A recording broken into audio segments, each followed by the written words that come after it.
Ghost in the New York City by A Shark's Reading Glasses on AO3. Chapter 8 Fight Like the Devil. Danny flew vigorously through the ghost zone, ignoring the layered doors that littered the airspace and checking around the edges of floating land masses for more obsessed ghosts like Sulker and Walker as he piloted further from the Phantom portal. He exhaled a sigh of relief when he made it past a cluster of strange-looking rock formations that he used as a landmark for navigating the ghost zone, stopping to sit at one of the edges for a breather. He kicked his feet as he leaned his head back, bracing himself with an arm as he looked around. Finally, Danny thought, some peace and quiet. Ever since his family has gotten back from New York, his parents have been different, more strict about his curfew, more forceful about knowing where he was, more insistent with their supposed ghost hunting lessons. Danny had felt slightly guilty at first because his fight with Vlad in New York obviously scared them more than they originally let on. But then his parents started to get more creative with their new ghost hunting tech. More tactless when they chased him as Phantom, more accurate with their aim. Over the past few months, his internal guilt turned to worry and anxiety as last face-to-face conversation with Peter played in his head. Just let me ask this, Danny. Do you feel safe at home? I think your parents do love you, Danny, but just because they love you doesn't mean they can't hurt you, too. What if they try and kill you?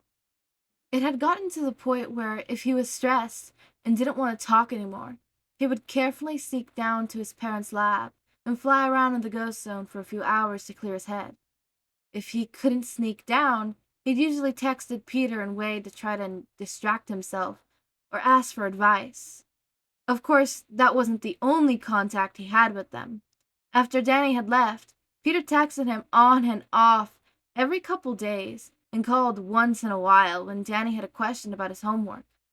Wade didn't text him nearly as much as Peter did, but Danny figured Peter was relaying information to him. Wade usually texted Danny when he was bored, sending him funny pictures that had Danny in stitches, or asking questions about ghosts.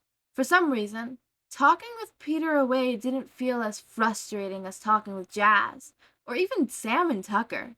Didn't push him for answers like Jazz did, and it was nice to be able to vent to someone who wasn't Sam and Tucker all the time. Most importantly, it was a relief to have people he could call if he got in way over his head. Just thinking about the last few disasters from the past few months gave Danny a headache. The absolutely terrifying incident with the young blood, as his parents thought he was going crazy. His relationship, and subsequently heartbreak with Valerie. The fitness test with Dash. The fight with his sister that led her to try and trick Vlad. Race against time to help cure his friend from ectoagny. And of course, the incident with Danny. The last three made him shudder in unease while his core thumped furiously, and he dragged one of his hands down to his face.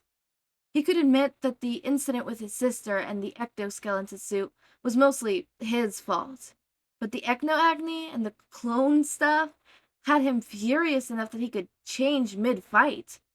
Granted, well, he hadn't been as out of control as he was in New York. He could still feel the modifications his ghost form had taken with his emotions had overwhelmed him. He had wanted to give Vlad a chance after New York, but his already strained patience had snapped. Before Danny had knocked Vlad out, Danny made it bluntly clear that it wouldn't be offering any more freebies. The next time Vlad messed up with his family or his friends, Danny would reveal everything to the world. Danny had a smirk, like he had just eyed the fishing move of a chess match, and gestured to his appearance. I'm not the only one you'd be revealing, little Dodger, Vlad had said. Danny had shuddered, grateful that his friends and family didn't see him before he squared his shoulders. I don't care, Danny had said, and that had Vlad stilling before numbly nodding in agreement. Just Thinking about the more ghoulish changes of his ghost form had Danny shuddering again, and his toes curling in boots, with discomfort.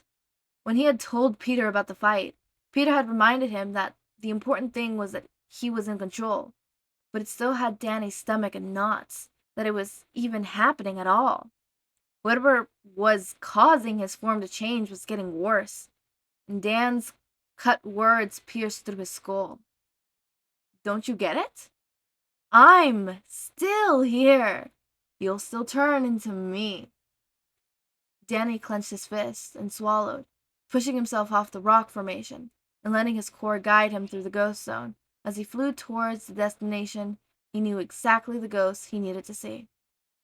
Danny felt his ghost convulse irregularly, as he always did as he neared Clockwork's lair, cautiously turning human to phase through the door on a lower level because turning back and floating slowly down the hall. Danny wasn't quite sure the reason, but Clockwork's lair both intrigued him and gave him the creeps. The whole place reminded him of a clock tower on a medieval castle, but the tick, tick, tick of the spectral gears, the occasional gong of a cymbal or bell, or the eternal mirrors that showed things that he could barely comprehend, sent shivers down his spine. He gravely floated to a single set of stairs and began to climb, being cautious to not lose his sense of gravity and end up lost in the maze of halls and mirrors. When he had made it to the top of the stairs, he touched down and walked into a single room that resided on the top of the clock tower. The room was covered in clocks, all running out of sync with each other, some turning slowly, others marching faster, some frozen in place, and a few were even going backwards. A handful of green shadowy gears carved up through the floor, while a huge bell hung from the center of the ceiling. On the one side of the room there was a raised platform that held a large viewing mirror on a stand. The mirror swirled with ectoplasm mist as the images flickered across it like a screen. Next to the mirror were a small collection of Clockwork's memorabilia hanging by hooks in the wall. Across the room was a mantel that hung variously of objects that Danny couldn't really care about, except for one. Danny walked across the room to the mantel and stopped a few steps away, feeling his skin crawl as he looked at the deflated phantom thermos that contained his alternate future self. He shuddered and was about to turn and continue looking for Clockwork when his voice rang out across the room. "Back again, Danny?" Clockwork asked. He floated down from the ceiling, his deep voice reverberating strangely in the room. Danny turned, taking a step further away from the mantel. "Sorry for just barging in," Danny replied softly. "I was just worried," Clockwork interjected, his ghost form shifting to its younger version, while he drifted to view mirrors on the platform. "About your art in itself. I can assure you, he is quite secure. But that isn't all you wanted to ask me about, is it?" Danny gulped, and walked over to stand by Clockwork's side as he watched the viewing mirror, the images flicking faster in the mist. "I know you're keeping an eye on me," Danny said quietly, and Clockwork continued to observe the mirror. "You know what's happening to me, and yet I didn't interfere," Clockwork finished, his form shifting until he was an adult. "Have you ever thought of why?" Danny shrugged uncomfortably. "Because you wanted to give me a chance to change back before you have to kill me," Danny gasped. Clockwork smiled like Danny had just told him an inside joke. "You know better than anyone, Danny, that the future isn't set in stone," Clockwork said, while sweeping his hands across the mirror, the mist stingingly briefly before swiping again. "Everything is as it should be, but I was actually referring to something else." Danny clenched his hands and swallowed. "I'm going to tell them," Danny whispered, and Clockwork sighed softly. And you want to know how it will turn out? Clockwork replied, as he shifted to his elder form, his beard dangling on the floor. There was a tense silence as Clockwork reached for his staff and turned to one of the clocks on the walls. Knowing what the future holds can damage a timeline just as much as going to the past to change it. Are you willing to take that risk?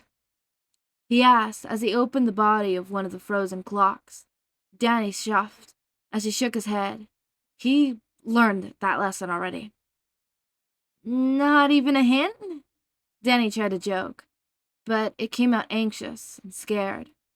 Clockwork's mouth twitched into a small frown as he continued to work. What if it goes badly? Danny whispered.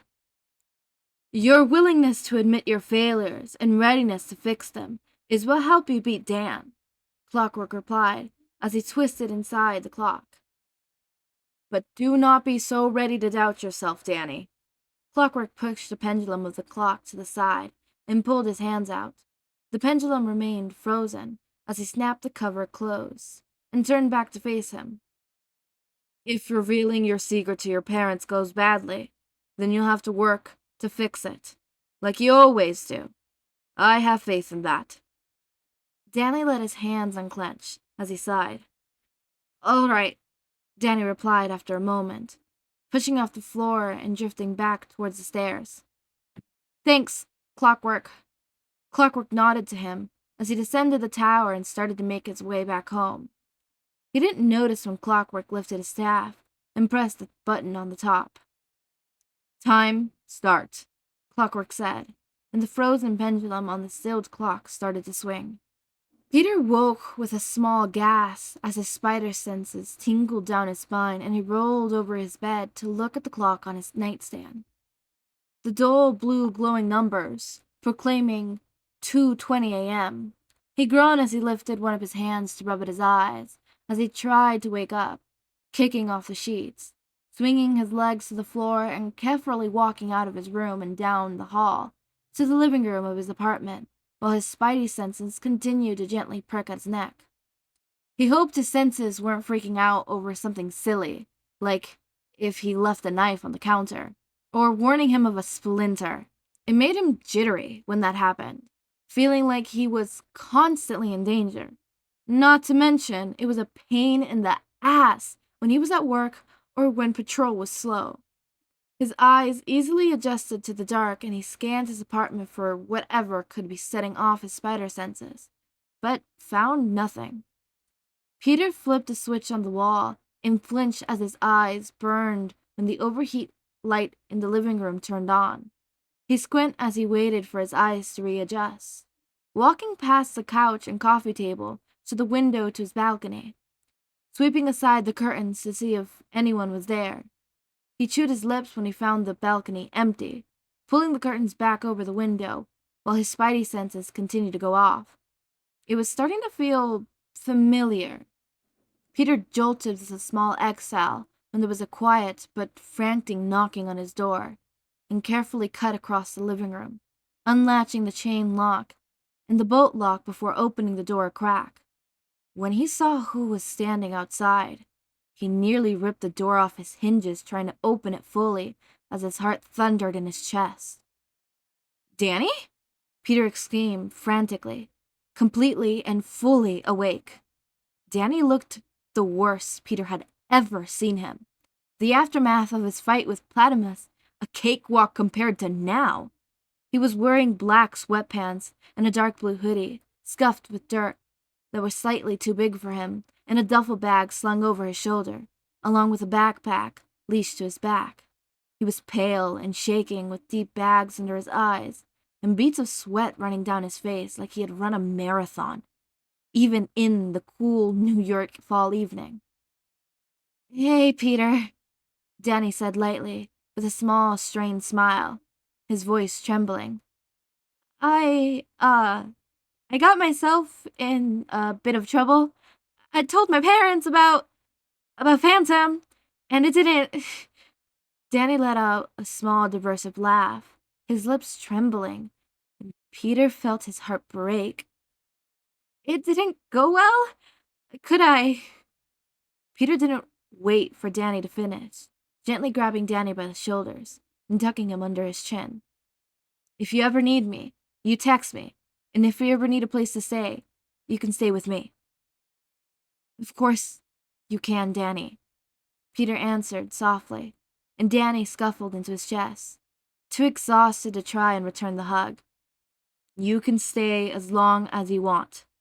Peter carefully pulled back and grabbed the double back from Danny, leading him into the apartment before re-locking the door. He ushered Danny to sit on the sofa in the living room. After he kicked off his shoes, Peter dropped the bag by his bedroom. Do you need anything to eat? Peter asked as he made a beeline for the kitchen, grabbing a glass from one of the cupboards and filling it with water from the sink, before another thought occurred to him. How did you even get here? You didn't hitchhike the whole way, did you? No, Danny answered as he shifted his backpack to the floor. I flew. Peter's jaw dropped as he walked to the back of the sofa, handing Danny the glass before going back to the kitchen to scrounge up something to eat. You flew? Jesus, you must be starving, Peter exclaimed, opening some cabinets and looking for chips or crackers. Give me a minute and I'll have something for you. No, Peter, I'm fine, Danny insisted, setting the water on the coffee table before grabbing a thin cord under his shirt and pulling out a cartridge of ectoplasm. Peter recognized it from the ones he had used on Danny before his fight on Platimus. I know you said that my bag should have food, Danny explained in a rush. But after I got home, my friends and I did some test runs. Turns out I don't really need to eat if there's ambient ectoplasm nearby. So I packed a bunch of these ectoplasm capsules and been wearing one of these ever since I found out. And I know that it's kind of stupid, but whoa, Danny, Peter exclaimed and abandoned his search, walking around to sit on the other side of the couch, making sure he wasn't touching Danny in case he had an anxiety attack. It's fine. It's okay. That's actually a pretty good idea. Just take a deep breath and relax. Danny took a shuddering breath and exhaled slowly before grabbing the water off the table and taking a small sip. How long have you been flying for? Peter asked. A couple days, Danny answered softly, keeping his eyes focused on his hands as he fitted with the glass. Peter chewed his lips, trying to think if he'd ever heard anything about a missing kid from Amity Park. Can you tell me what happened? He asked hesitantly, and Danny's breath hitched. I just wanted to talk to them, show them my powers, and how I changed to try and get them to understand, but they wouldn't listen to me. Can we please not talk about this right now? Danny begged as he hitched on himself, and Peter felt guilty for pushing him. Yeah, of course, Peter replied. You must be exhausted. Why don't you take a shower, get changed into some clean clothes, and we'll figure it out from there. Peter stood up and guided Danny to the bathroom across his bedroom, pulling Danny's duffel bag in his hands. Feel free to use any of my shampoos and soaps. Fresh towels and washcloths are in the cabinet under the sink. Thanks, Peter, Danny said gratefully and shut the door. Peter walked back to the living room, swiping his phone off his nightstand as he walked past his room before settling on the sofa. 2 DP 1.0. Wade, I need you to come to my apartment. From DP 1.0. Hey, PewDiePie. You calling at a bad time. Can I get a rain check? 2 DP 1.0. Wade, it's Danny. He just showed up at the apartment. I'm pretty sure he ran away from home. From DP 1.0. On my way. It might take me a few days. Sorry, boo. Make sure he isn't hurt. And call Matt. 2 DP 1.0. See you soon, Wade. As soon as he finished texting Wade, Peter went to his contacts and selected Matt's number, bringing his phone to his ear and listening to the dial tone as he waited for the call to connect. Peter? Matt asked groggily when the call went through. It's nearly 3 in the morning. What? Matt, Peter interrupted as he rested his elbows on a knee. You remember the kid I told you about? The one I met around 3 months ago when I asked you to look into those ecto laws? Matt was silent for a moment. Then Peter heard the sounds of sheet rustling as Matt sat up in his bed. Yeah? Matt answered hesitantly. Peter, what's going on? He just turned up at my apartment. I think he ran away from home about 2 days ago, Peter answered, bringing his other hand up to bite his thumbnail, wishing he had a ball of webbing to roll between his fingers instead. I don't remember hearing anything about a missing kid. Neither do I, Peter responded. And that's what worries me. What kind of parents don't scream to the world their kid is missing unless Unless they have something to hide. Matt finished. Then we need to move fast. Foggy and I don't have any appointments around noon. Come by the office with the kid around then. Thanks, Matt, Peter said before tackling on hastily. And, one more thing. He's a bit roughed up. There was a pause as Matt held his breath and let it out slowly. Roughed up how? Matt asked, his voice dropping to something darker, and Peter shuddered as the voice of the devil reached his ears. I'm not quite sure, Peter answered, honestly. His clothes were a bit scuffed up, and I didn't see any visible injuries, but he can heal faster than any normal person. Maybe a little slower than I can. I'll have to... Peter? Danny said hastily from the hallway. Peter straightened up on the couch to look at him and felt blood drain his face. Matt, Peter said quickly, I'm gonna have to call you back. Peter hung up the phone before throwing it lightly on the coffee table and walking as calmly as he could towards Danny. Danny was standing in the middle of the hallway, his hair slightly damp from the shower. He was wearing a thin flannel pajama pants that dragged on his heels and was clenching a sort of plain t-shirt on one hand and a roll of bandages on the other. In the center of Danny's chest, just below his proctile and above his abdominal, was a red burn that had the circumference of a basketball. The burn was raised like it had been already scarred over, but the radiating heat and looked like paint scatter or like a balloon of acid had been popped against Danny's chest. White blisters rose up on the parts of the burn, but they weren't large or shiny like third-degree burns, and Peter thanked God for that small favors. I was just gonna ask if you could help me wrap my chest, Danny whispered, and Peter cringed. That would be uncomfortable with those blisters. Go sit on the couch, okay? Peter requested before ducking into the laundry room and grabbing his first aid kit from the shelf above the washing machine. He had walked back into the living room, depositing the kit on the coffee table and opening it quickly, digging through the contents and bringing out a pair of gloves, gauze, packets of burn cream, antibiotic ointment, alcohol wipes, and a thin needle.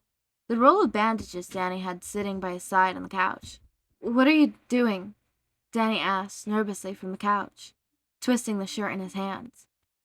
I'm gonna plop those blisters to relieve some of the pressure before we pad everything up, Peter explained as he snapped the gloves on, sitting next to Danny so he wasn't standing over him. You're gonna be okay with that? Danny chewed on his lip. Will it hurt? He asked softly, and Peter felt his heart crack again. Maybe a little, Peter replied honestly, but it's not as bad as having blood drawn or getting a shot. You could do it yourself if you're uncomfortable with me doing it.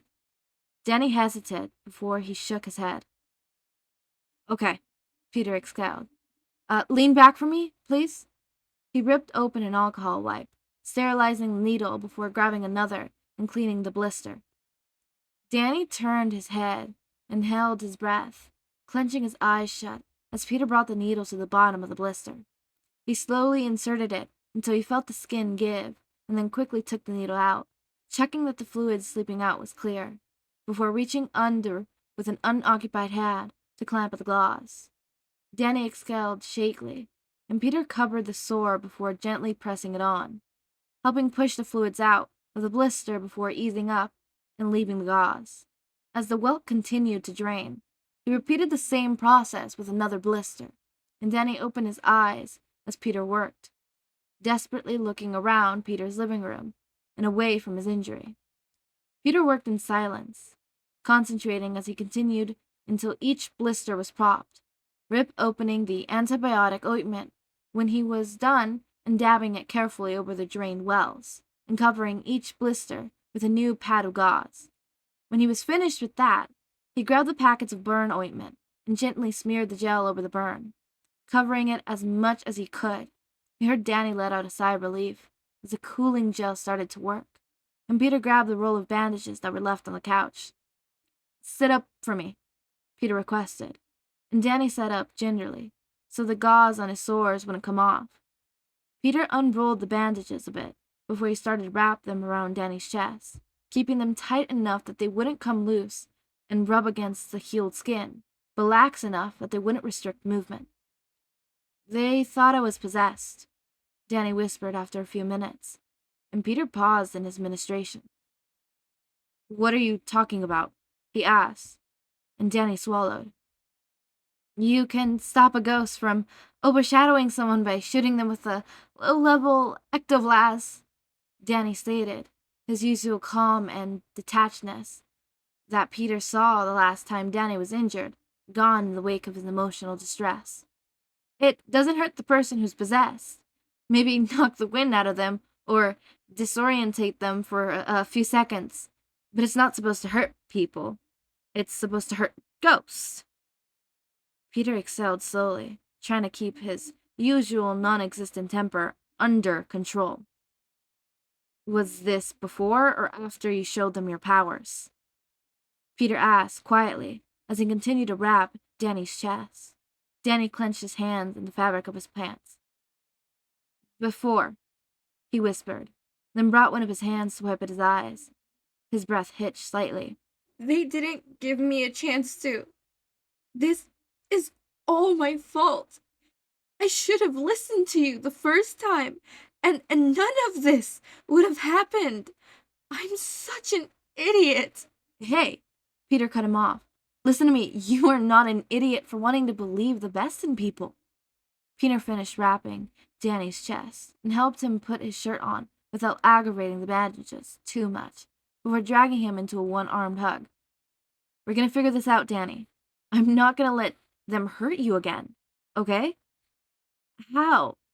Danny asked, hopelessly, curling up into Peter's side as they both leaned back against the sofa. "The person I was on the phone with. His name is Matt.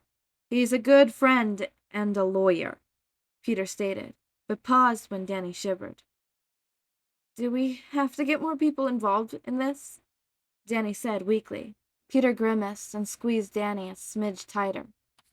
"Yeah, we're going to have to, Danny," Peter answered. "You're still a minor and technically under your parents' guardianship. As much as I want to keep you cooped up in my apartment until you turn 18, you still need to go to school, and we can't risk them getting a hold of you again when they decide to file a missing persons report with the police. If we get ahead of them now, they'll have no ground to take you back to Amity." Danny shivered again as he chewed his lip. "Do you trust him?" Danny asked hesitantly. "With my life," Peter replied fiercely. "And more than my life, I trust him with my identity." There was a moment of stillness before Danny nodded his acceptance against his shoulder. "All right," Peter continued. "Here's what we're going to do. We're both going to go to sleep, and you're going to take the bed, no exceptions. Tomorrow, we're going to stop by Matt so he could ask you some questions. He's got a couple of ideas how we could go with this, but he still needs to clarify some things, and we could figure it out from there, okay?" "Okay," Danny echoed quietly, and let Peter pull him off the couch and lead him back to his bedroom. Danny woke up to the sounds of plates clicking and the smell of food cooking, light steam in the window above Peter's bed. He held still for a few moments, just staring at the ceiling, still not quite believing that the last few days actually happened. Before he sighed, he grudgingly sat up in Peter's bed, not trying to aggravate the wounds on his chest as he shoved himself up. The digital clock on the nightstand read 10:12, and he pushed off the sheets before swinging his legs to the floor. He got up and opened the bedroom door, walked hazardly down the hallway to the living room. With the light coming in from the floor to the ceiling window, Danny was struck by how homey Peter's apartment was. The living room was fitted with a modern flat TV mounted on a brick wall opposite to the hallway, with a mostly empty shelf that housed the modern of the internet. The two shelves sandwiching the TV were filled with books, TVs, movies, and a couple of cacti and other plants. Spider plants hung from the corners between the TV and the balcony window, catching a bit of the stray light. In the center was a square rug underneath a coffee table and red three-seated sofa, with a large overhead light in the ceiling. The living room was practically connected to the kitchen, which was across a small laundry room. The kitchen was covered in cabinets and drawers with a tabletop counter, a thin wall separating the kitchen and the living room. In the other corner of the kitchen was a small two-seat table, covered in paper, a ringed notebook, a digital camera, and a laptop, and even more spider plants hung from the ceiling. Peter was hovering over the stove in a pair of loose gray sweatpants and a blue t-shirt, scrambling eggs and a piece of cut sausage in the pan with his back to Danny while slices of bacon were already cooling on the other plate. When he was satisfied with the eggs and sausage mix, Peter scooped a portion onto the tortilla wrap on the separate plate, using a fork to transfer over 2 strips of bacon before folding everything into a tortilla wrap. Danny was almost positive he was going to start crying again because how did Peter know breakfast wraps were his favorite? He must have been louder than he thought, because Peter paused and turned to face him. "Oh, hey, Danny," Peter stuttered, and then held out a plate with the breakfast burrito. "I made breakfast. Feel free to eat on the couch. It's fine." Danny mumbly walked over and took the plate, sitting on the couch before he started to nibble at the burrito. "You know you don't have to feed me, right?" Danny said after a few bites, while Peter prepared more burritos. "I have enough ectoplasm capsules to last me a few months if I'm careful with my powers." "I know," Peter said, "but I want to. Besides, maybe if you eat regular meals, it will help reduce how much energy you drain from those capsules." Danny's jaw dropped. "I didn't think of that," he said quietly, but Peter still heard him anyways. "It's just an idea," Peter replied, making his way around the corner to sit on the other end of the couch, 2 glasses of water in his hand and a plate in the other. "It might not even work. You'll just have to keep an eye on it." They were both quiet as they ate their breakfast before Peter spoke again. "Are you ready for today?" Danny sighed. "Not really," he stated, nibbling at his burrito again. "It feels like the last few days didn't actually happen, and any moment I'm going to wake up back in my room, but I know it did happen, and I'm not going to sit around and wait for this to mess up my life. I'm going to fix it." They took the train and subway system to Hell's Kitchen after they finished breakfast and changed clothes. Peter wrapped himself in a coat, scarf, and hat, while Danny shrugged on a hoodie and a light jacket to combine the fall chill. When they got to the metro, Peter insisted he get his own reload metro card, considering Danny was going to be staying in New York longer than last time. Danny didn't put up much of a fight on that front, too emotionally drained to ask himself or Peter the "how long will I be staying here" question. The long hour ride to the west side, Manhattan neighborhood, was spent in silence. Danny, too nervous about meeting Matt to either try and make conversation with Peter, enjoying the scenery outside the train car, or people watching as they rode the metro. It was more nerve-wracking than meeting Wade for the first time, seeing as Danny didn't have any sort of impression on who Matt was, other than Peter trusted him. And also, Matt was a lawyer. Maybe that was the part that was freaking Danny out the most. The idea that he would have to get into the legal side of things to keep himself safe. The only thing Danny had ever contact with the law, as Danny or as Phantom was that horrifying accident with Freak Show, and Danny had no intentions of having a repeat. Peter seems to understand he wasn't in the mood for chatting, simply sitting at his side and trying to get the mood lightened by telling him funny stories, mostly about Fido messing with Wade, since Danny had been gone. The stories did help distract Peter for a little while, but more than anything, it made him miss Wade's humor and Fido's cuddly nature. By the time they arrived to Hell's Kitchen and departed the metro, Danny was feeling less nervous and was willing to encourage with Peter as they walked the rest way to Matt's office. Stepping into Hell's Kitchen was like going through one of Clockwork's portals. Danny felt like he had stepped into a 1980s New York detective movie. Most of the buildings were red brick and only 5 stories high. Nothing like the skyscrapers in Queens. It was crowded in the streets and on the sidewalks, like the rest of New York City, but almost louder with all the different languages spilling out from restaurants, baguettes, and dials. More than that, however, was just how different this neighborhood felt compared to the other parts of the city. It felt gritty, tense, and on edge. And Danny got the feeling he understood why Hell's Kitchen needed a more violent and hard-hitting vigilante like Daredevil. Peter led them to the beige brick building, a black and gold letter sign reading Nelson, Murdoch, and Page, underneath a pair of justice scales, bolted on the red pillar next to the metal gated door. They both walked inside, Peter shielding his scarf and hat and stuffing them into his coat pockets, while Danny was content to stay hidden in his hoodie for a bit longer. They passed a couple more doors until they reached one that had the same instilled designs on the glass like the outside. Peter opened the door and urged himself in. The office was spaced in 3 sections. The first area, a lobby filled with empty chairs and a small desk that had a nameplate reading Karen Plage. On the left side was a lobby with a similar office, and on the other side was a small office with a conference room. A long-haired blonde woman in a white long-sleeve button blouse and dark blue skirt was sitting at the desk, picking her head up when Peter opened the door.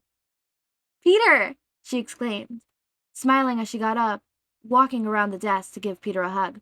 "It's so good to see you."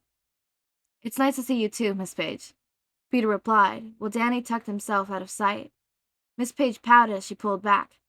"Peter, we've known each other for almost 3 years." She crossed her arms, the bracelet of her rings jiggling. "You can call me Karen." "Perish that thought." Peter laughed and did a little mock bow. "I am nothing but if not a gentleman, Miss Page. Plus, I gotta stay on your good side." Page smiled as a man opened the door from the small office on the right. He had light brown hair like Peter, but cut short, and was wearing a salmon-colored button-up underneath a light gray suit and slacks. A black tie clinged to his neck. "Damn right you do," the man said, reaching out a hand to pull Peter into another quick hug. "Good to see you, Mr. Nelson." Peter laughed, interacting him and pulling an arm around Danny's shoulders, and Danny reluctantly came forward. Mr. Nelson and Mrs. Page's attention immediately focused on him, and Danny shrunk more into his hoodie. "Ah, this must be Danny," Mr. Nelson stated before giving Peter a tight smile that made Danny tense. "Peter, you clearly forgot to mention how young our potential client would be." Extenuating circumstances, Foggy. A new, rougher voice piped in, and Danny nearly jumped as he looked at his feet at another man who had come out from the office.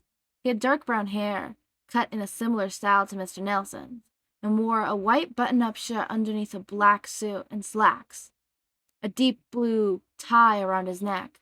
On his face were a pair of red-tinted circular sunglasses, and he held a red and white walking stick loosely on one hand, while the other was in his pocket. His eye line was slightly off-killer, not quite making contact with anyone in the group, and that was when the remaining brain cells in Danny's head made the connection that Matt, Mr. Murdoch, was blind. It didn't make him any less intimidating. "Hey, Matt," Peter greeted casually. Mr. Murdoch sighed in exasperation. but he had a good-natured grin on his face. Peter. Mr. Murdoch replied in the same casual tone before extending his cane slightly.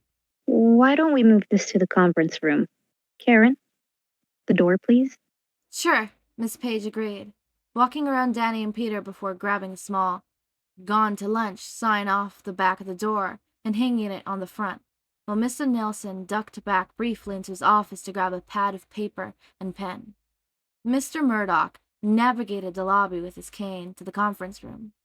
Peter guided Danny a step behind him. The conference room had a single long, rounded table, surrounded by 5 chairs, and a cassette player in the middle. The buttons on the player were covered over in bristle labels. Once they were in the room, Mr. Murdoch trailed his hands on the wall as he walked around the table, using his cane to locate a chair on the left end and sitting down after letting the cane against the wall.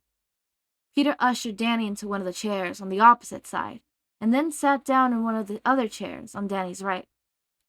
Mrs. Page walked in on her own pad and paper and sat down on the ground at the end table, while Mr. Nelson sat in the remaining chair on Murdoch's left.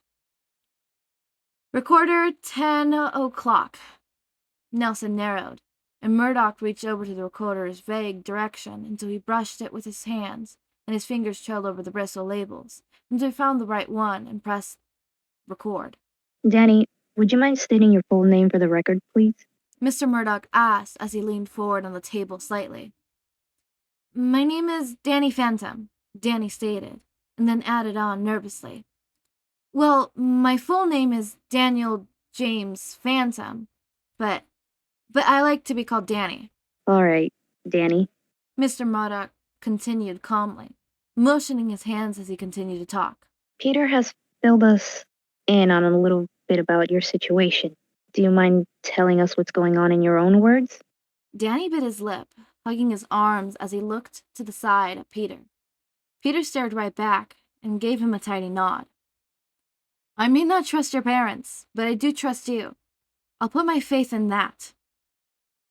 "Okay, Peter," Danny thought as he took a breath and reached up to remove his hoodie. "Leap of faith." I'm, Danny stated, breathly setting through his nerves. I'm not exactly normal. I can't really explain it except that, well, I'm part ghost." As soon as he said the word, Danny let his ghost core flood his being, changing him into Phantom. Mr. Nelson leaped back from the table with a hiss expressed, while Miss Page stood in her chair with a hand over her mouth, her eyes wide with shock. Mr. Murdoch simply leaned back in his chair, his eyebrows raised in confusion. "Starting to see what you meant by extenuating circumstances," Mr. Nelson whispered, as he sat heavily back down in his chair. Foggy, what's happening? Mr. Murdoch asked. "Right, Mr. Nelson stuttered. So imagine a ring of light just appeared out of nowhere and changed everything about the person it's around. Very similar to Sailor Moon." Danny chuckled slightly as he blushed in embarrassment, a hint of grin peeking behind Mrs. Page's hand as she sat back down as well. Fogs. Mr. Murdoch whispered imploringly. "Right, sorry. Forgot you don't know that reference," Mr. Nelson replied. "It's not just my appearance that changes," Danny piped up, feeling slightly better now that the biggest hurdle was out of the way. "I have abilities, I guess. I told my parents about them 3 days ago, but they didn't react well." Everyone was silent for a moment before Mr. Murdoch spoke. Why don't you start from the beginning? He asked softly. "Okay," Danny said as he nodded, changing back. "It happened when I was 14. Matt stayed in silence as Danny finished explaining his situation, still trying to process the information he had been told, as well as what his senses were picking up in terms of his perception. Danny was an anomaly in his world of fire. While most people radiated warmth, Danny absorbed it, sucking up background heat because he was cooler than his surroundings. But Danny didn't feel like a void to his senses. merely a depression like a small deformation in an otherwise even piece of wood. It made him stick out like a sore thumb, getting more intense when Danny had changed. He also sounded very different than a normal person. Danny had a heartbeat and was clearly breathing. Both were much slower than his own or Foggy's. It was nearly drowned out by a very low, frequent humming, something that also increased when Danny had changed, and reminded Matt of the humming of a cooling fan on his laptop. In addition to that, there was this strange smell that wavered from Danny's skin, like a mixture of static electricity and ozone, a field and a light strike. It reminded Matt of when Rand used his chai of power, his attacks, or to soothe his wounds. Danny himself was an odd duck, as Fogg would have probably put it. While he was clearly nervous, stuttering over words when he didn't think of a way to explain things, hugging his arms, or turning to Peter when he wasn't sure of something, Danny was earnest, honest for a teenager. His heart rate and breathing rate remained even and steady, only picking up slightly before calming as he explained some of the less than legal incidents that had occurred while he was a ghost. An alter ego he named Phantom. Matt would have to ask Karen if she could look up the incidents on the internet.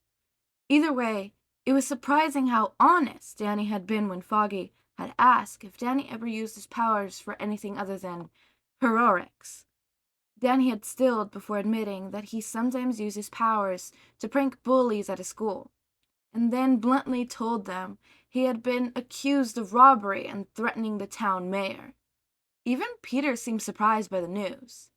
Danny carefully explained that the Frederick Schoenhound, who called himself Freak Show, was the ringmaster for a ghost circus that had been using a ghostly artifact to control ghosts, which he used on Danny to steal jewelry and money before his friends had destroyed the artifact.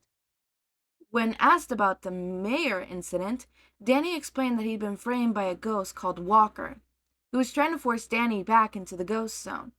If Danny had told them any of this 5 years ago, Matt probably wouldn't have believed him. But that would be before an alien army destroyed 3/4 of New York. Mythic demons were aliens, and evil ancient convenience could bring back the dead. If anything, Matt was impressed that Danny had the guts to admit that he'd been involved in something illegal, even if he was against his will or that he was framed. Some of their normal clients weren't even that honest. So, Matt, Peter stated, bringing Matt out of his musing. How are we going to do this? That depends on what Danny wants to do. Matt replied, drumming his fingers on the table. We can't exactly go to the police with this in the normal way. I know both of you are worried about the GIW catching wind of this. While the GIA was technically a U.S. federal department, it left Matt's stomach sinking just as much as the fine print in the original records, or the Purpose Mutation Registration Act, did. Matt recalled the words exterminate, terminate, scientific research, eradicate, and amputate, filing most of those procedure documents. I don't think I want to live with my parents anymore, Danny stated softly. Matt struggled to keep his expression neutral as he heard the sounds of nail against fabric as Peter clenched his pants. But I still want to be able to go to school and talk to my friends and see my sister. I wouldn't mind living here. That last part was whispered softly, and Peter's heart stuttered in response. There are a couple different ways we could do that. Matt replied. We could file a report with CPS detailing child endangerment and abuse. No! Danny interrupted, his voice hard as the chair he sat in creaked as he sat up. Danny, Peter tried gently. No! Danny repeated, tapping his pointer finger dripily on the table. If we're gonna do this, that is my one condition. We aren't putting my parents in jail. We can't exactly advise that, Danny. Foggy said, diplomatically. But even Matt could have told him he was going against a brick wall. Just listen to me for a second, please, Danny begged. And Matt felt the shift in the air currents as Danny slid forward in the chair and leaned on the table. I understand what my parents did was wrong, that they hurt me. But none of that would have happened if I hadn't been messing around in my parents' lab in the first place, or if I had just told them from the start. They were just trying to protect me, and I wouldn't let you put them in jail for my mistakes. The conference room was silent before Matt spoke up. Danny, Matt said, patiently, if that is what you really want, then we'll try a different way.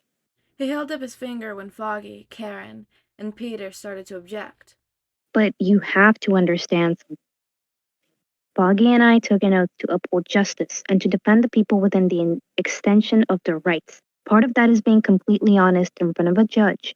If we present them your case and they ask for a reason, we'll have to tell them the truth. Otherwise, we could lose our licenses as lawyers. Do you understand? Danny sighed. All right, he replied, and the room let out a sigh of relief. What other ideas do you have? Adoption is another idea, Foggy piped up, but his voice was hesitant. But it's slightly more complicated and would take longer. Not to mention, your parents would have to give up their rights of guardianship over you, which they probably won't do unless they're ruled unfit by a judge. And we're taking that option off the table. And the last option is emancipation. Matt stated. What does that mean? Danny asked. Emancipation basically means that you would have legal guardianship over yourself. Foggy piped up, his pen scratching on the pad of paper. You would technically be considered an adult in the eyes of the law. You would be able to control your own finances, keep your own wages if you got a job, enter into legal binding contracts without your parents' And I'm clearly losing you. The point is, Matt interjected, trying to keep his voice even and calm to slow Danny's rapid heartbeat, is that you wouldn't be under your parents' control. Okay, Peter stated, hopefully. How do we start? After going over the details with Danny and Peter, they all agreed that they would file for a petition for Danny's partial or explicit emancipation. Both options had their pros and cons. Partial emancipation would mean either Danny's parents or another legal guardian would have some control over him. But Danny stated that as long as he didn't have to live with his parents and had control over his finances, he wouldn't mind. And it didn't go unnoticed, even by Matt, that Danny and Peter had shared a quick hug. Express emancipation would require they get their parents' explicit permission to emancipate. But Danny would have to compete control over everything. However, the thought of confronting his parents so soon had Danny's heart racing as he stood to pace. That would mean they would have to come here, right? Danny asked, his joints rubbing together as he wiggled his hands. Technically, we would have to get permission from your parents for both options, Foggy stated, and Mac kicked him lightly under the table when Danny's heartbeat leapt and the low humming occasionally irregular. But explicit permission is needed from the last option. Yeah. Matt heard the light swipe of skin against Danny's dragged his hands over his face, and he sat down again. I don't want them to know where I am, Danny whispered, miserably. The sound of fabric rustling and Peters leaned over and rubbed Danny's back. What if they attack me or something while I'm here? they won't. Matt said, fiercely. And it must have been a little darker than he intended because Foggy elbowed his chest. Matt took a breath and started again. They won't, Danny. You won't have to be here when we talk to your parents. And they can't attack you because of your powers. Not if they want to stay out of jail. They'd be violating the Enhanced Protection Act. The what? Danny interrupted. and Matt stilled, his eyes wide behind his glasses, and his mouth open. Did Danny not know he was considered enhanced? The Enhanced Protection Act is an amendment that was added to the Mutation Program Act a few years ago, Foggy said after a moment, his own voice colored in shock. Enhanced persons are defined as people with latent abilities that were activated without the presence of an X gene due to experimentation or high stress situations. People like Stephen Rogers and Wanda Maxoff. It states that enhanced persons cannot be detained or prosecuted for any latent abilities they have. Technically, you're considered enhanced, which means that your parents or the GIY don't have any grounds to detain you based on being what did you call it? A halfa? Matt heard the sound of Danny swallowing as he processed the information. I I don't have to be here when you talk to my parents? They won't be able to hurt me? Danny finally settled on, and Matt swallowed his growing eerie. No, Danny. Matt replied, trying to keep his voice soft. They won't. Okay, Danny exhaled. You could set up a time to meet with them. All right, Foggy stated after scribbling on paper. Karen, do you mind helping Danny and Peter file the petition form in the lobby? I'll show you where you could find it on a court portal. Matt and I still need to iron out some details. Of course, Karen said, standing from her chair. She had been mostly silent the whole thing, jotting down notes or politely asking questions as Danny explained his situation. I think I'll be able to find them myself. Let me print them out. Danny and Peter were about to get out of their chairs and follow her when Matt stopped them for a moment. Danny? Matt said as he stood up. Yes, Mr. Murdoch? Danny answered, settling back in his seat. I know this will probably be unpleasant, but could we get a picture of your injury? Peter mentioned that you heal fast, and I would like to have it in our records if things go south. Matt asked, trying to keep Danny as comfortable as possible. Can Peter do it? Danny asked anxiously. Of course, Foggy answered. He could do it in his apartment if it makes you feel better. He could email them to me. Would that be okay? Yeah, Danny replied, his voice small as he stood up. Mr. Murdoch. Matt stilted, and he indicated he was listening. May I shake your hand? Matt's heart skipped a beat before he grinned and held out his hand in Danny's approach direction. Danny grasped it, unsure and hesitant at first before getting a good grip and shaking it. Matt was hit with a wave of nostalgia. Incredibly reminded him of the first time he met Foggy and was accepted, blindness and all. Thank you, Mr. Murdoch, for helping me, and thank you too, Mr. Nelson, Danny stated as he shook Matt's hand. No problem, kid, Foggy replied, getting his own handshake in return before Danny and Peter exited the room to go sit in the lobby. Foggy had gotten up and closed the door after them, and Matt sat back down in his chair, picking his glasses off his face and throwing them on the table before he rubbed his eyes. Foggy sighed as he leaned against the wall. How are you feeling, Matt? Foggy asked. Matt snorted. Wasn't that a loaded question of the day? How was he feeling about Danny? He liked the kid, damn it. Matt knew what struggling with powers was like. He could even relate what Danny was going through. He was impressed that Danny had such handle on them, even with the help of his friends. The idea of ghosts and possible life beyond the grave? He already had a crisis of faith. What was one more? He was content at this point to agree that God worked in mysterious ways and leave it at that so he would roll with the punches. This whole situation? He was fucking pissed. I'm fine. Matt settled on, moving his hand along the tabletop until he found his glasses and brought them to his face. Foggy huffed, obviously not believing him for a second before he straightened up. We'll have to see if Peter can dig up some of the Fenton research papers.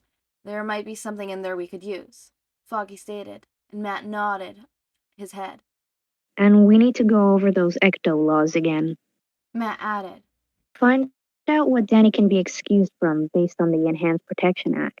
Also, see if Karen can dig up anything on Frederick Schoenhauer's arrest and whatever there is about Danny's alter ego. You got it, buddy, Foggy replied, grabbing his notes before opening his door to the conference room and heading to the lobby. Matt sighed as he got up and out of his chair, trailing his hands along the wall with his cane. He rolled his shoulders and cracked his neck, trying to calm the devil raging in his soul. They waited until noon the next day to get in contact with Danny's parents, wanting to prepare what they could, but not willing to risk giving the Fentons time to file a missing persons report. Both Matt and Foggy used all their time between then and rereading the ecto logs and looking through the Phantom's papers, carefully paying attention to the section Peter had highlighted.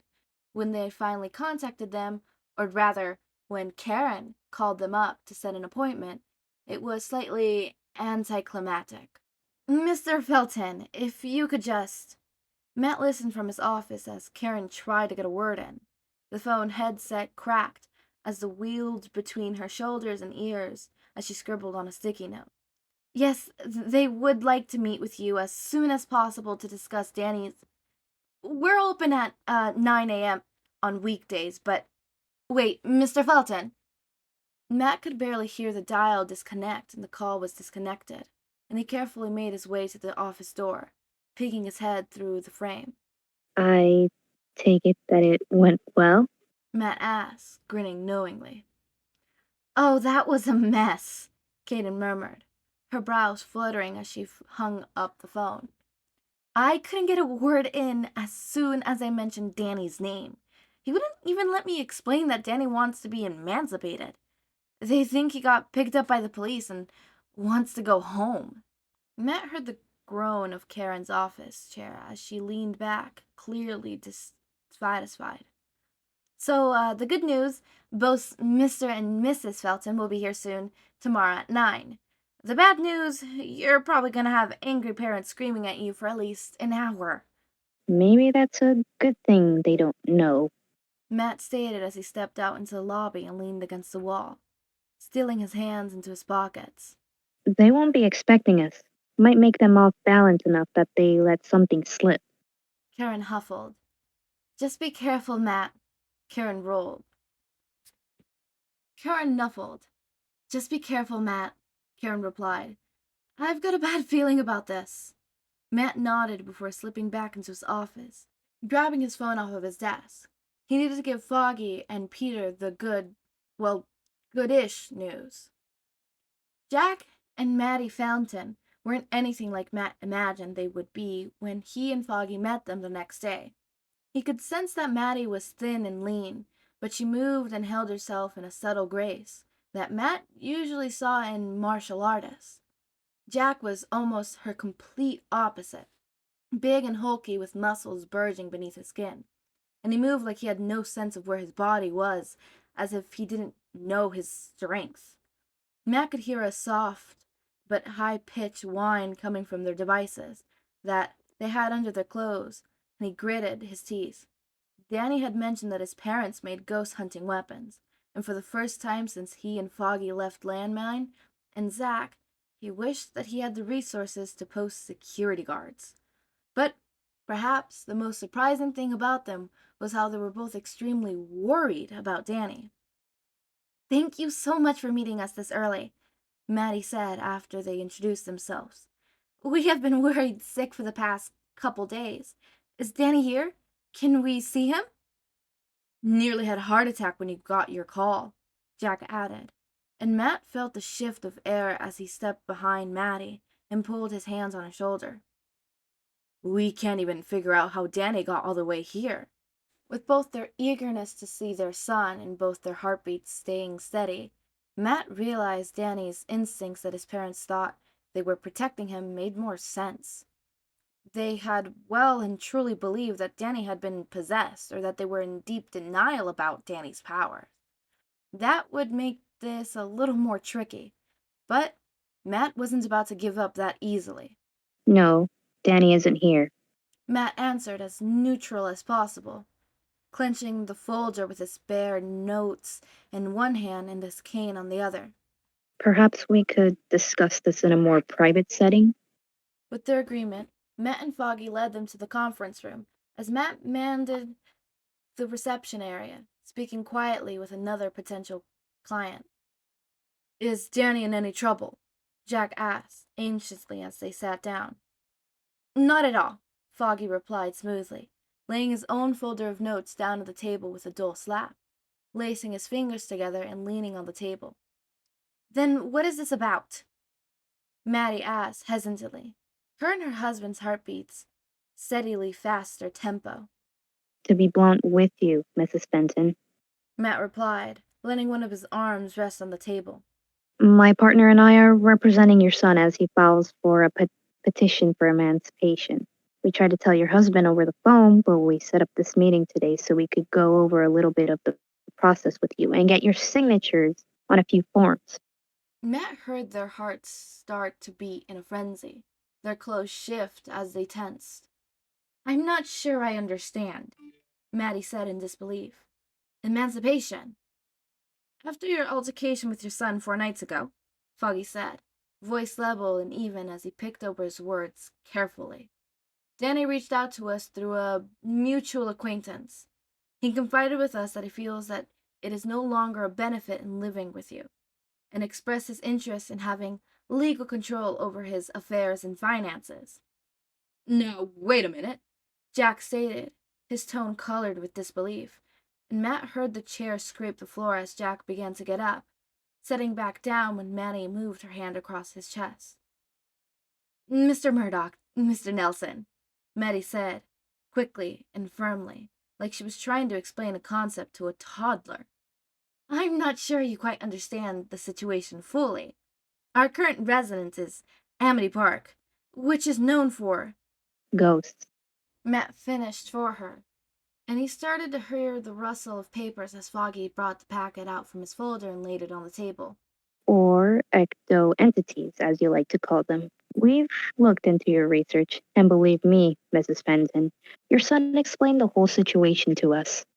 If you have read our research, then you should understand that what you were possibly talking to wasn't our son, Maddie said, imploringly, completely ignoring the last part of Matt's statement. Both Matt and Foggy bristled.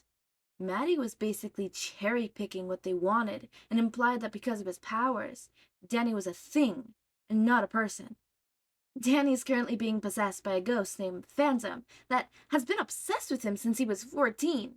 If we could just see Danny and run a few tests, I'm sure. Absolutely not, Foggy stated firmly, and both Maddie and Jack tilted in their seats.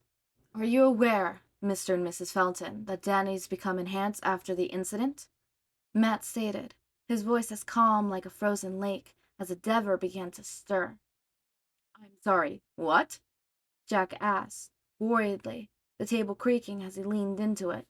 Enhanced. Matt clarified. In layman's terms, he developed abilities due to the stress of the accident with the portal you built in your lab. But Danny was completely fine, Jack stated before Matt felt him shift and turn to his wife. Wasn't he? He didn't even need to go to the hospital. Your son was in an accident involving a powerful portal that punched a hole through reality into another dimension, Matt said, disbelievingly, and his voice icy. and you didn't even get him checked out in the hospital? He listened as Jack's heartbeat began pounding, while he gritted his teeth. That is an excellent question, Foggy added, mockingly, before either of the phantoms could speak. Along with why you haven't filed a missing persons report for your son that has been absent for 4 days. Just what are you implying, bud? Jack routed out, and Matt felt Maddie leaned over and pat his shoulder. Just as she opened her mouth to speak, Matt beat her to the punch. It's because of the GIW, isn't it? Matt wanted to scoff, but managed to hold in and thought. This was lenient. This was their idea of moderate? We are aware of the GIY's methods and procedures, ma'am, Foggy replied stiffly. Are you aware that because of his enhanced status, Danny is exempt from most of those laws? You're not listening, Maddie insisted. Danny isn't enhanced, he is possessed, If you could just let us see him, we could show you. At this point, Matt stopped listening. His old man was never a fan of dancing around in the ring, and neither was Matt, whether he was a lawyer inside the courtroom or out on the streets as Daredevil. He opened his folder as Maddie continued her rants, feeling along the tops of the papers with his fingers for the brittle labels on the front right corner. Well, he found that one was looking for. He flipped the photo to Danny's injury and laid it out on the table, said he was facing the correct way, for Maddie and Jack. Foggy tensed beside him. Maddie choked on her next words, one of her hands flying to cover her mouth, as Jack gasped. Stuttering spooks, Jack whispered in shock, his heart beating irregularly. Matt understood the feeling. When Peter had emailed the office a photo of Danny's pictures, Foggy had cursed so loudly that it felt like the entire building had heard him. He had refused to show Karen, only giving a stilled and brief description of the injury to Matt. From the little details he could gather from Foggy's narration, Danny's injury sounded painful and restricting. Let me make one thing very clear to you, Mr. and Mrs. Fenton. The devil spoke through Matt's mouth. The only reason we're here talking right now and not at the police station waiting for you to be charged for violating the Enhanced Protection Act and with child abuse and endangerment is because your son asked us not to. But I didn't promise I wouldn't. Give me one reason why I shouldn't show this to a CPS representative and have your children taken out of your care. No! Maddie gasped from behind her hand, reaching out with the other to trace the photo. No, this can't be. That's impossible. I don't understand, Jack whispered as his heart beat steadied, but rapid with shock. We were just trying to expel Fenton from Danny. An energy beam that low shouldn't have harmed him. We would never harm him. Well, that's quite interesting, Foggy stated coldly, because from what Danny told us, you fired your ecto weapons before he demonstrated his powers. So answer this question. Did you or did you not fire an ecto-beam at your son before you could confirm he was actually possessed? Oh my God! Maddie started to cry, her shoulders shaking as she jerked her hand away from the photo, bringing it up to her, joining the other hand of her mouth. Jack's clothes rustled and encircled her in his arms, his own shoulders shaking as tears started to gather in his eyes. Matt stilled, listening intently to the heartbeats as the devil slipped back into its cage.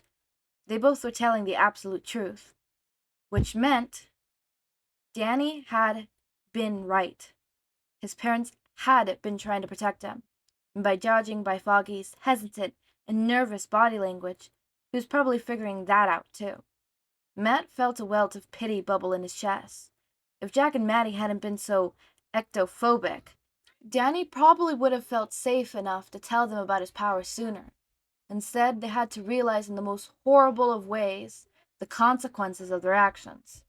Not just about this situation, but about Danny's initial accident, too. Mr. and Mrs. Fenton. Matt started, his voice understanding, but firm. It seems like you'll need time to process this information and decide how you want to move forward. I can assure you that right now, Danny is safe and recovering. He has a hearing with a family court representative in 11 days, if there are no unexpected interferences. You'll have until then to decide. Please be aware that we don't advise you to try and talk to Danny face to face without either myself or Mr. Nelson present, or I will go to the CPS with this, regardless of how you or Danny feels. That's the only offer we can give you at this time. Both Maddie and Jack jerked as they stared at Matt, their mouths gaping as they struggled to find words. Yes, of course. Jack stammered as he nodded, hugging Maddie close as they stood together, their chairs scraping the floor in tandem. You mentioned forms. Could we get a copy just to read through as we figure out what we're doing? Yes, that's probably for the best, Foggy murmured, flipping the folder open and handing them 2 packets of forms. Jack quickly scooped up the packets before handing Maddie onto the lobby, closing the conference room behind them, and hastily leaving the office. There was silence before Foggy let out a long, exaggerated sigh. That, Foggy said tiredly, could have gone so much better. Matt let his own sigh, making a noise of agreement as he eased back into his chair. Round 1 was over. Now they just had to wait and see if they would have to start round 2, or if they won the match by knockout. Peter peeked nervously over his phone, his vague point of the kitchen table, watching Danny on the couch as he morsely pressed a few buttons on Peter's borrowed laptop. They had gotten back to the apartment from their meeting with Matt, and Peter had taken care of the pictures of Danny's injuries the lawyers would need before helping Danny reapply a few more packets of burn cream and rewrapping his chest. Then Peter had dragged his laptop off the table and handed it to Danny, telling him that his friends must be worried. Danny looked at Peter like he had hung the moon, giving him a quick hug before scrambling to the sofa, emailing his friends and sister. They had messaged back and forth for the rest of the day, and the majority of the next. Danny's friends being gracious enough to pass on homework Danny was missing, until Matt had called with an update. When Danny had heard the news his parents would stop by in Matt's office the next day, he basically shut down. He hadn't wanted to talk to his friends or Peter after that. He was curled up on the sofa with his face pressed against the cushions. Peter hadn't wanted to push when Danny was so visibly upset, and had wished for the millionth time that Wade could be there that exact second. Peter was proud to admit that Wade was far better at these types of situations than Peter was. Sure, Peter could reassure someone when they were having a panic attack or talk someone down from the ledge, but Wade just had so much empathy in these situations. He could always find a way to get someone to open up, mostly because he had been there himself, and didn't mind hurting his own pride by just being a goof, just to get someone to laugh. And sure, sometimes with Wade's humor, that backfired spectacularly, but he always tried. By the end of the night, Peter had been able to coax Danny into eating dinner, stovetop burgers, just to perk Danny a bit up. But by morning, Danny was still too out of it to do much of anything, even refused Peter's insistence for breakfast. Peter had suggested getting started on his homework, if nothing else but to use as a distraction. Danny had just shrugged, bringing Peter's laptop to the coffee table, and slid down to the floor, laying his arms and head in front of the laptop, and started to work slowly. He had been at it now for a couple hours, and Peter was starting to get anxious himself. When Peter's phone blasted through the apartment, both Danny and Peter jumped, Peter almost throwing his phone to the ceiling if it weren't for his fingers getting extra sticky when he was stressed. After carefully peeling his fingers off his phone, Peter noticed the caller ID and quickly answered it.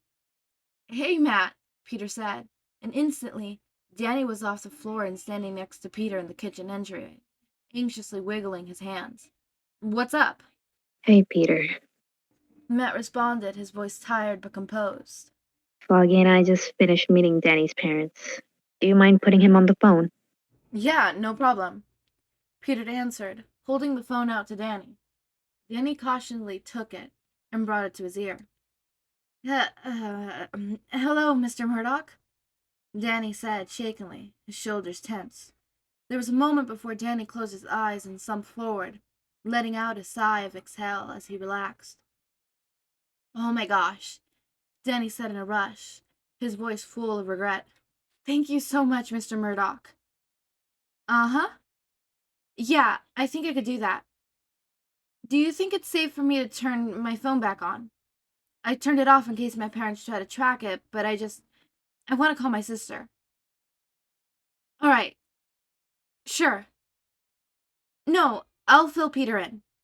Thank you again, Mr. Murdoch. Bye." Danny hung up the phone call and handed Peter back his phone.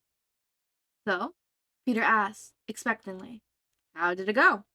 "It went well," Danny replied, a grin stirring from his face.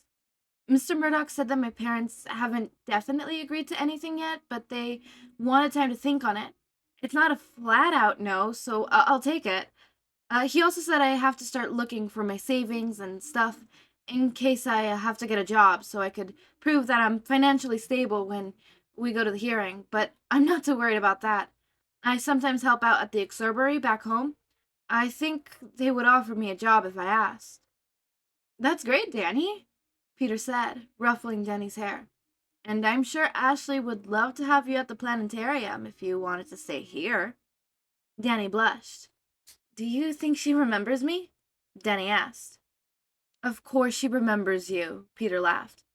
You practically wanted to move in when we were there last time. It totally was not because Peter mentioned Danny whenever he could when he got the chance to visit Ashley. No, totally not that at all. Okay, well, Danny said as he buckled out beneath Peter's hand. Mr. Murdoch said that it should be safe for me to turn on my phone, so I'm gonna go call my sister. Danny raced to Peter's bedroom to dig through his backpack to find his phone, and Peter went to the sofa to gather his laptop and save the work Danny had started. He blinked when he felt his phone vibrate in his pocket. From DP 1.0. How's it going today? To DP 1.0. Good. Matt just called us with good news. It cheered him up a lot. Wish you'd be here, though. I think he still misses you and Fido. From DP 1.0. Wish granted. To DP 1.0. Explanation mark, explanation mark, explanation mark. Are you at the airport or something? From DP 1.0. Peter blinked as his jaw dropped, jumping off the couch and undoing the locks hastily before pulling open the door, registering the subtle pricks of his spider senses that was Fido, which was almost buried underneath Danny's. Wade was standing in the doorframe, wearing a deep red hoodie underneath his usual leather jacket and a pair of black jeans. He had a large duffel bag slung over his shoulders, and in his hands, Peter slapped one of his hands over his eyes, his face blushing as red as his spider suit from the tips of his ears to just below the neckline of his shirt, and laid out an amused huff of embarrassment.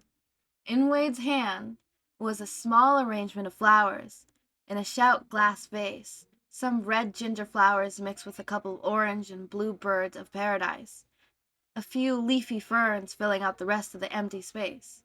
Peter could smell the tropical and spicy scent from his door, and he dragged his hands off his face to look at Wade entirely to amused expression. Honey, I'm home. Wade sang song as he skipped through the door, letting his duffel bag slide off his shoulders to the floor before proudly putting the vase in Peter's hands after kicking the door closed. You are so sleeping on the balcony, Peter groaned as he turned to hide his red face, walking to the kitchen and placing the arrangement on the center of the table. What? Petey Pie, I'm hurt, Wade gasped mockingly as he followed Peter. I bring you sorry I couldn't make it here sooner flowers as an apology, and I don't even get cuddles? I am sleeping on the couch until Danny's injury is fully healed, so you're welcome to try your 6-foot ass on there with me, Peter scoffed, not realizing the words that had come out of his mouth. I'm sure we could make it fit. Wade smirked suggestively, and Peter blushed brightly again. Seemingly satisfied with turning Peter into a cherry, Wade's tone became more serious as he stood just outside the kitchen. How's the kid been? He's so much better now that Matt's handled the hard part, Peter answered as he leaned against the kitchen counter. His parents still have to make a final decision, but for now he's safe. I think once the initial run wears off, he's going to be a bit more subdued and leisurely. Wade perked up and grinned. Oh, I think I could fix that. Wade smirked before leaning his head back and shouting, Hey, Home Slice, get your butt in here with the rest of the welcoming committee. Peter snickered behind his hands as he heard a dull thump come from his bedroom before Danny was skipping into the kitchen with his eyes bright. Wade! Danny yelled excitedly as a trail of mist escaped his mouth, and his eyes went wide with mercy as he trickled something just off his shoulder. Danny raised his hands and both Peter and Wade flinched as Danny was pushed back by an invisible force that knocked the wind out of him slightly. Fido was obviously excited by Danny's return too. Danny righted himself, taking a breath and letting go of a cold mist, making Fido visible. Peter and Wade's jaw dropped as Fido became visible. Wade, what the hell have you been feeding them? Peter asked. The last time either Wade or Peter had seen Fido was before Danny had left New York 3 months ago. Back then, Fido was just small enough that Peter or Wade could fit them in their hands, and the solely defining feature that they had were their eyes, Fido only briefly forming a mouth or arms. Now, Fido was as wide as a large cat, their eyes bigger with a small mouth and stubby arms that were wrapped around Danny's chest as they cooed. Wade replied astonishedly. A deep love and appreciation for the company, and lots of heartfelt affection? Danny laughed, and Peter buried his head in his face with a groan. After their cheerful reunion, Danny begged Peter if he could go flying around the roof with Fido. The energy levels soaring with his mood. Peter couldn't say no to that after the rough couple of days Danny had, only agreeing after settling the conditions that Danny couldn't attract too much attention and fly only for half an hour. Danny had nodded like a bobblehead before changing and phasing through the ceiling with Fido. Peter sighed in a mock aggression as he went to the stove to boil some water for some tea.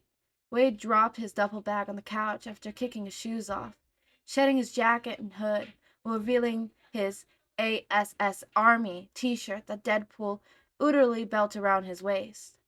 He opened the duffel bag and rummaged through before going into the lodging room. Peter shook his head at Wade's antics as his water finished boiling. He dropped a tea bag in his cup and poured the water, taking the cup into the living room when he was done. Peter opened the balcony door, glad he had pressed in warm sweat slippers and a soft sweater as he peered up from the roof, trying to track Danny with his spider senses. He spotted a peck of green as Fido zigzagged in the air as he chased Danny in what appeared to be a game of ghostly tag. Peter smiled, slithering back and closing the window. He stopped short when he turned around and found Wade on a stepladder, drilling another hole into the ceiling.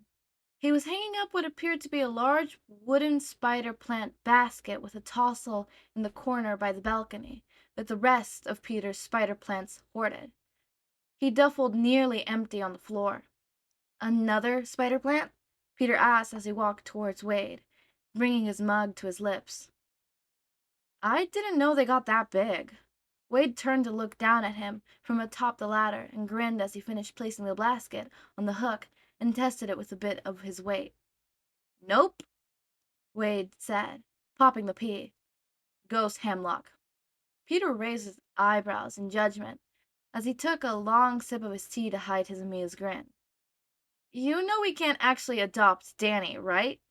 Peter asked as Wade climbed down from the ladder, even though his heart warmed at the little idea.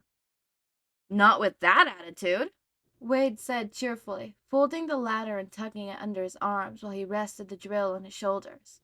Peter rolled his eyes. "You know what I mean," Peter replied, walking with Wade back to the laundry room. "We can't have guardianship over him if he's getting emancipated." Neither of them noticed Danny facing through the ceiling with Fido and expecting the hemlock. "It'll be a de facto affection," Wade insisted, as he started pulling away the ladder and drill. Peter rolled his eyes. "Do ghosts even like hemlocks?" Peter asked, as he took another sip of tea. "No idea," Wade answered as he closed the laundry door, and they both walked back towards the living room. They stopped in surprise as they reached the threshold, more warmth cuddling around Peter's heart, while Wade did a fist bump.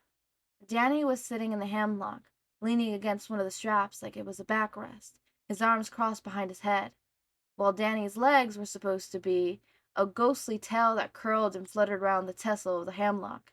Fido sat on Danny's stomach, their bobbly body stretching in a melted puddle as they smiled and snuggled into Danny's abdomen, their little arms folded inward. Danny had his eyes closed and a content grin on his face. At that moment, Peter didn't care about the absolute ridiculousness of the hemlock or the picture it created. He was just glad he and Wade could make Danny happy when 4 days ago he looked ready to fall apart. As Peter and Wade let Danny rest, rings of white flickered across Danny's chest before sputtering out, leaving Danny in his ghost form as he slept. I don't know if you guys noticed, but I had a voice actor in this. The voice actor was my best friend, Gnome. They're the one who I mentioned introduced me to this fanfic to begin with. They're, if you're in the Discord, they're the mod, right? The one mod I have, the only mod I have. But yeah, I was happy to start this, and honestly, one of the biggest reasons why I have them being voice actor for Matt Murdock is, one, it lifts the burden on my part. Two, I am experimenting to see if I could implement voice acting within my podfics, and hopefully this could be a thing that is a regular thing, as in not just side characters having voice actors, but every character has a voice actor, and the only characters I don't are one-off characters that I voice act, because I would really love to do that. As of now, after experimenting with this video and with other ones alike, specifically this video and this series, yeah, that's going to be a little bit difficult and tricky, mainly because of editing. It's going to make my editing process twice as long, which isn't a big issue with like my smaller podfics, where my recording time is like 30 minutes to an hour. It would just mean some recordings would end up being an hour 30 minutes of me recording. But for this one example, normally it takes me 3 hours. This one took me 7 hours. 7 hours to record. 7. I wasn't able to even to do it in one day. I had to do it partially yesterday and then part of it today, because it was ridiculous how long it was. And I guess the length also has to do with like the length of this chapter to begin with, and also the whole figuring all the nick and crannies of having a voice actor. But hopefully within time I figure out how to have voice actors, have the time to do that, and also be able to have the quality stay the same between me and the voice actors, which is going to be a difficult strategy. I always try to have you guys have the best audio quality. It's why I have a professional mic. It's why I have editing tools that help me improve said quality as well. I have a professional mic that I've had for a while now, actually. And these are all little things that I am trying to work up so that when I finally implement the whole voice actors completely, it will be amazing and wonderful. But for now, I'm doing these trial errors, seeing what I could fix up, how I could do it, and to make it better. Now on to like the actual notes that I wanted to talk to you guys about. So, before I, there was a tag, or not a tag, there was a voice line that Matt Murdock has that I did. That is because that was a mistake on my end. I forgot to note down that line when searching up all the lines and stuff. So when we sat down and recorded all of Matt Murdock's lines, that line slipped under the cracks, and we didn't do that line. And I double checked if it was a mistake on my part, and yeah, I didn't put that as one of the lines that I needed, because I for some reason missed it or whatever, so I ended up having to voice line Matt there. So hopefully that doesn't happen again. I'll be double checking and making sure that doesn't happen again. But thank you for your understanding. I know that this probably is relatively new to me, so of course this is me experimenting, this is me seeing what I can do and how I could fix it to make it better, so that one day you guys get me doing podfics with voice acting, because I feel like that will probably give the whole podfic, the whole channel, a little hint of, like, I don't know, I feel it will make it a bit better, something to look forward to, On to my actual things I want to talk about, which is my notes of the fanfic. Danny and his family issues. Family trauma. I mean, if my parents shot me, I would also be a little, depressed afterwards.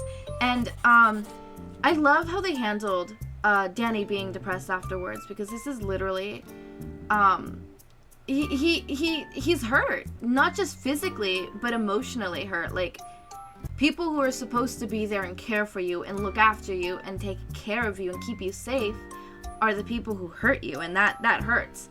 That is hard to come to terms with, and yeah, anyone would probably be like that if that happened to them, especially if you're sharing such a vulnerable moment which this kind of reminded me of the whole coming out thing, and then getting like kicked out, being homeless, stuff like that. It was just a small little correlation that I saw, and I'm like, oh, you know, I could understand to some degree.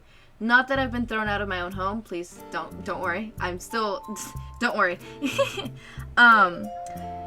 Matt Murdock's narration and how I saw that there was a little bit of boxing terms, specifically in the whole round 1 is over.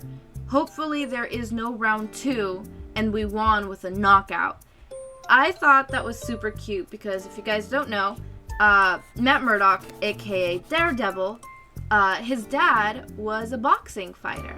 And if I remember correctly, yeah, that's all I'm going to say. I won't spoil much because I also don't remember correctly. Onto some other notes, mainly about Wade. These next 3 are about Wade. So, Petey Pie. Petey Pie. That's an interesting nickname. I love that nickname. I love all the nicknames Wade's give Peter in this fanfic. Petey Pie is one of them. Petey Pie, Spider Mom, some, you know, to look forward to. The spider plants.